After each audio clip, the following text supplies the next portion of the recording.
Hi friends, praise the lord. ఈరోజు ఈ వీడియోలో ఇశ్రాయేలీయుల్ని పరిపాలించిన 16వ రాజైన మెనహేము గురించి తెలుసుకుందాం. ఈ రాజు గురించి 2 రాజులు 15వ అధ్యాయం 14 నుంచి 22 వచనాల్లో కనిపిస్తుంది. షల్లూముని చంపిన తర్వాత గాదీ కుమారుడైన మెనహేము రాజవుతాడు. షోమ్రోన్లో రాజయ్యి 10 సంవత్సరాలు పరిపాలించాడు. మెనహేము రాజు కావడానికి షల్లూముని చంపి తాను రాజుగా ప్రకటించుకొని తిప్సహు అనే పట్టణానికి వచ్చినప్పుడు ఆ పట్టణపు ప్రజలు తమ గుమ్మములను తీయలేదు. దీని కారణంగా ఆ పట్టణపు ప్రజలను చంపేశాడు. తిప్సహు దాని దగ్గరలో ఉన్న గ్రామాలన్నిటినీ కొల్లపెట్టి చంపేశాడు. అక్కడ ఉన్న గర్భిణులందరినీ గర్భములు చీల్చెను.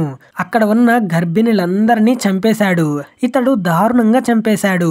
మెనహేము రాజు తన దినములన్నిట దేవుని ప్రజలైన ఇశ్రాయేలీయులను విగ్రహాలను ఆరాధించేలా పూజించేలా చేశాడు. ప్రజలను అదే మార్గంలో నడిపించాడు.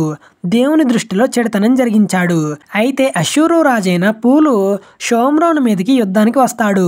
అప్పుడు మెనహేము తనకు రాజ్యం స్థిరపరచబడినట్లుగా పూలు చేత సంధి చేసుకోవాలని 2000 మనుగుల వెండిని పూలు రాజుకిచ్చాడు మెనహేము.